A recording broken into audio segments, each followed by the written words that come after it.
ओम शांति। हम सभी को संपूर्ण बनकर कर्मातीत होकर अपने घर परम धाम वापस जाना है। देखिए, हमें ले जाने के लिए स्वयं भगवान आए हैं, जो हमें पावन बनाकर साथ ले जाएंगे। और उन्होंने कह दिया है, मैं तुम्हें लेने आ गया हूँ, तुम तैयार हो जाओ। और यदि तुम नहीं भी चाहोगे तो भी मैं तुम्हें लेकर जाऊंगा, क्योंकि जाने का समय है, कल्प का अंत है। कोई यहाँ रहेगा नहीं, सब जाएंगे, फिर नई दुनिया में नंबरवार आएंगे। तो भगवान आया हमें सत्य ज्ञान देकर, सत्य राह दिखाकर, राजयोग सिखाकर संपूर्ण पवित्र बना रहे हैं। और हमारे विकर्मों को नष्ट करने के लिए बहुत अच्छी अच्छी विधियां बताते रहते हैं। हमें पुण्य कर्म भी करने हैं, किसी को कष्ट भी नहीं देना है, किसी का दिल भी नहीं दुखाना है। क्योंकि अगर हम ऐसा करते रहेंगे तो अंत में यही चीज़ें हमारे मानस पटल पर घूमेंगी। याद रहे, सबको मालूम रहे, अंत में मनुष्य की मेमोरी क्लीन हो जाया करती है। आपने देखे होंगे बहुत सारे लोग अंतिम समय में बहुत फ्रेश हो जाते हैं। अच्छे कर्म वाले अच्छी तरह से फ्रेश, बुरे कर्म वालों को उनकी दुख भरी घटनाएं, जो उन्होंने दूसरों को सताया है, जो कष्ट दिया है, हर्ट किया है, वो सब मानस पटल पर उभर कर आने लगती हैं।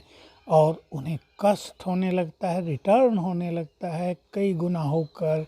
वो चीज़ें, बद्दुआएं उस आत्मा को बंधन में डाल लेती हैं और जाने नहीं देंगी। कष्ट होगा जाने से पहले बहुत। इसलिए हमें क्रोधवश किसी का दिल नहीं दुखाना है, क्रोधवश संबंधों में कड़वाहट नहीं भरनी है, क्रोधवश अपने वचनों को श्राप से भरपूर नहीं करना है। श्राप देने वाले वचन नहीं बोलने हैं, दूसरों के दिल दुखाने वाले, दूसरों की शांति नष्ट करने वाले, दूसरों को निराश और निरुत्साहित करने वाले शब्द हमें कदापि नहीं बोलने हैं। तो आइए हम आज संकल्प करें, हमें अपने क्रोध पर संपूर्ण विजय प्राप्त करनी है। क्रोध हमारा महान शत्रु है। भगवान के महावाक्य सभी ने सुने हैं, काम और क्रोध तुम्हारे महाशत्रु हैं। काम, क्रोध, लोभ नरक के द्वार हैं। तो एक संकल्प करें, बस संकल्पों में बहुत पावर होती है कि मुझे अपने क्रोध को धीमा करना है, कम करना है, कम करते करते उसे समाप्त कर देना है। इस संकल्प में बहुत बल है। फिर ये चेक कर ले कि किन परिस्थितियों में, किन कारणों से मेरे अंदर क्रोध की ज्वाला जलने लगती है। उन कारणों को हटाएंगे, उन कारणों को ठीक से समझेंगे। मान लो आपका बच्चा आपकी बात नहीं मान रहा है, वो गलत काम कर रहा है, तो नेचुरल है बाप को क्रोध आएगा।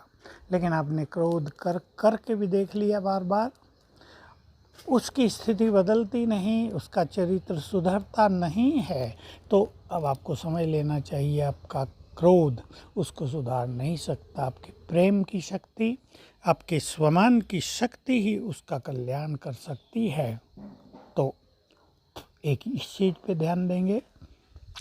दूसरा, बहुत अच्छी विधि होती है कि सवेरे उठकर हम 21 बार याद कर लें, मैं क्रोध मुक्त हूँ, शांत हूँ, मैं क्रोध मुक्त हूँ, शांत हूँ, मैं क्रोध मुक्त हूँ, शांत हूँ। ये काम हमें उठते ही करना है, पहले 3 मिनट में ही, क्योंकि तब हमारा सबकॉन्शियस माइंड एक्टिव रहता है, जगा रहता है। और जो संकल्प हम उसमें भरेंगे वो उसी अनुसार काम करने लगेगा। तीसरा, अपनी कामनाओं को जो हम दूसरों से रखते हैं उन्हें कम करना है। कामनाएं क्रोध को जन्म देती हैं और इससे मन अशांत होता है। और सोच लें, जब आपको समय आ जाए और आपके मन में क्रोध फिर उमड़ रहा हो, बच्चे सेवा नहीं कर रहे, मुझे ठीक टाइम पे दवाई नहीं मिल रही है, आप इरिटेट हो रहे हों, तो आपकी मनोस्थिति कैसे होगी? अंत की मनोस्थिति आपके भविष्य का निर्माण करेगी। आप घर नहीं जा सकेंगे तो सोचिए, क्रोध को जीतना है। मैं विजयी रतन हूँ, क्रोध मुक्त हूँ, शांत हूँ। ओम शांति।